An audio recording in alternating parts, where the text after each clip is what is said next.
Good morning from Barcelona. I'm here in the Paseo de Gracia, which is probably one of the most visited places that you'll find here in all of Barcelona. And we're starting right in front of me is the Casa Lleo Morera, and it was originally constructed in 1864 and redesigned in 1902 by a famous architect of Madero, Louis Montaner. There we go. Too many imps. And the style is very beautiful. It's very unique. It is Art Nouveau, Neoclassical.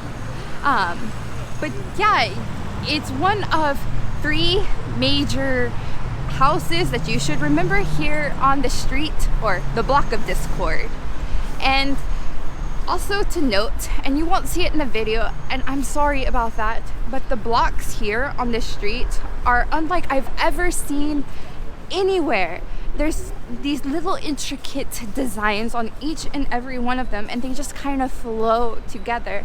And it's just a nice little touch to note.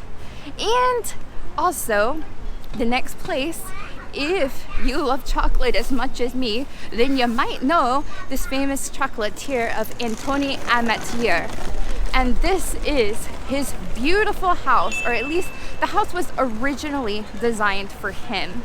And it was built in 1898 and 1900. And it is also one of the three major houses to remember here on the block of Discord. So, they do have a museum that you can go in, and it looks like you can also buy chocolates, because you know who doesn't like chocolates. But you will notice that most of the people on this street kind of congregate here. You see your little lines, to line up. And it's early in the morning, mind you, and there are already tons of people here. But it is a really nice day, probably the nicest day while we're here in Barcelona.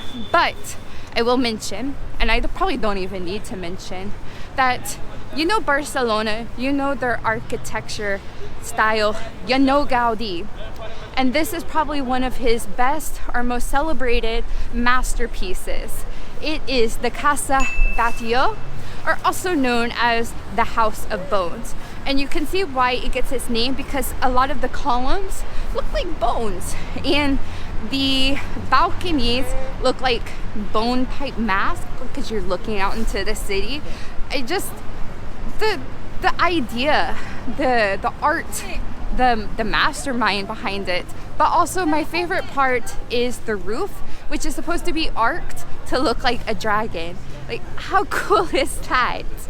And this is also one of the houses to look out for on the block of Discord. But I am going to go ahead and get crossing the street. So safety first.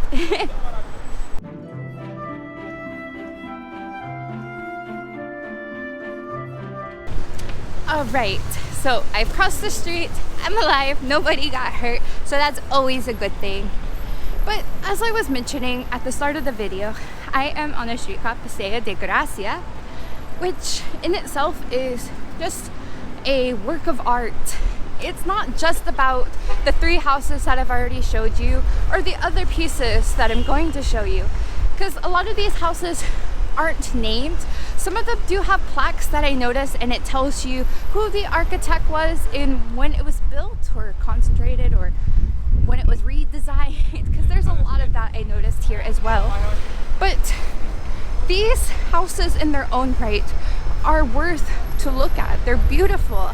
A lot of them have these open balconies, and then they have these closed concept balconies that overlook the street. Can you imagine staying in an Airbnb or a room in one of these places? I love being where the action and where the people are. And trust me, this is where people are. It's, like I said, early in the morning, and there's already a lot of people here. And you'll see lots of street vendors already setting up and lots of traffic. Also, it is awesome to note that I was talking about, the beautiful houses that don't have names, but it's also very different than other places that I've been to, like Rome, where it's all just classical buildings. Here in Spain, you have the classical with the modern, which they've done a wonderful job at intertwining all of it together because it just flows so nicely, and it's almost like a surprise at every corner, at every step, because each house looks so different than the other, and it keeps you guessing of like, what more does Barcelona have to show me?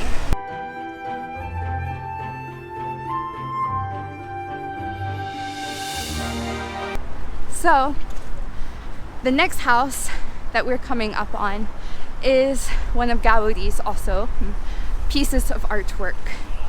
It is also to know that it is Gaudi's last personal house that he constructed, and it is called the Casa Mila. And this one too, just like the other Gaudi house that we saw, has a nickname, and it is called the Quarry. And why? You think of the stone quarries, right? I lived in Indiana for a little while, and stone quarries are very popular, but this is because of its rough appearance from the stone. And the really cool thing here is you will not find another house like this at all, because there are no straight edges. Gaudi was like, no straight edges. It's gonna be one continuous curvature inside and outside, and it's huge. I would say this is probably outside of, you know, some of its other stuff, but in comparison to the other house, it is huge. It takes up this whole block, like corner. Make sure I don't lose my hat. And if you look at the balcony from far away, it just looks like, I don't want to call it a mistake. It just looks like somebody took, you know, scrapped metal that was just bounded together and placed it up there. But when you get closer, you see there's method to this madness, if you want to call it that, but it's really not madness. This guy was a genius.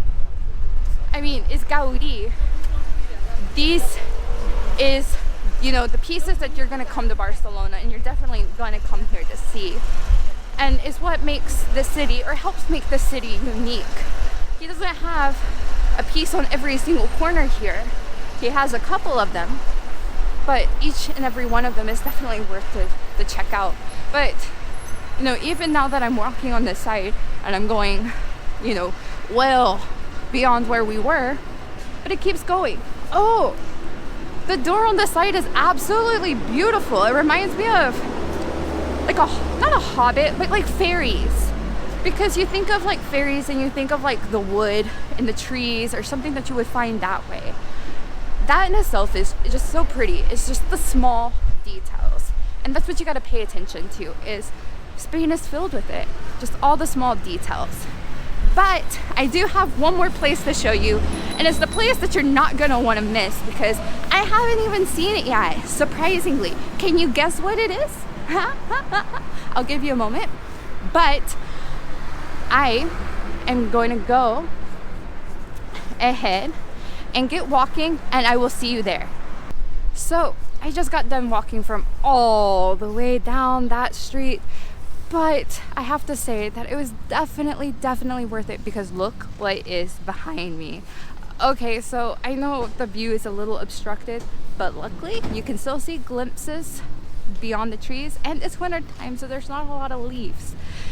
But this is the holy grail that most people come to Barcelona, and when you think of Barcelona, this is what people think of: the Sagrada Familia. And yes, this is my first time in Barcelona. This is my first time seeing this beautiful work of art that was Gaudi's life work, which started in 1884, I believe, is when he took over the project, and up until his death in 1926.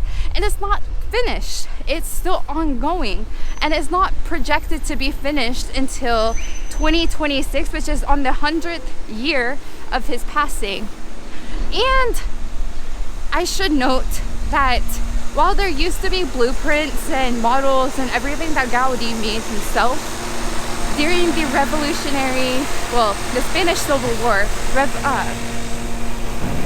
they came in through the crypt and up to the workplace, which I'm guessing is where they kept his pieces of the information of how to build this, and it caught fire. They took it, they destroyed it, and it took a really long time. I think they said around 16 years to try to complete it, and there's still speculation of if this is what really Gaudi wanted. But in any case, it is his representation of Art Nouveau or Gothic art, which you'll find a lot of places in Spain as well, which I love. I absolutely love.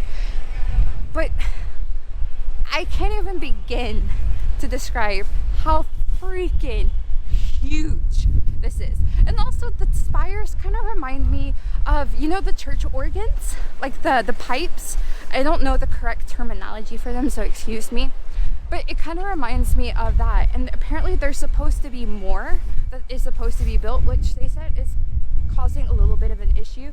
It's supposed to represent important figures from the New Testament. But my God, it is beautiful. Whether this is what Gaudi originally had in mind or not, I still think that they represented him as an architect perfectly. If you've seen the other pieces, you've seen them. I showed you them. But wow. Just also remember, it's not just about the Sagrada Familia. I mean, sure, you're gonna be here, you're gonna see it, but there's plenty of beautiful places also in Spain to see, like the Gothic quarters. I definitely recommend going there. You'll see a lot of Gothic pieces, but it's a little bit more crowded, so getting there and showing you would be a little bit harder. But I do hope that you had a wonderful time on this journey with me. I hope you enjoyed seeing all of the beautiful pieces of art that make Barcelona, Barcelona. Please, if you like this video and if you enjoyed it, don't forget to give it a like and subscribe to help my channel grow. And also, if you've been here, let me know if there's anything that I missed that I absolutely must see, or if you haven't been here, what pieces did you enjoy the most? Let me know.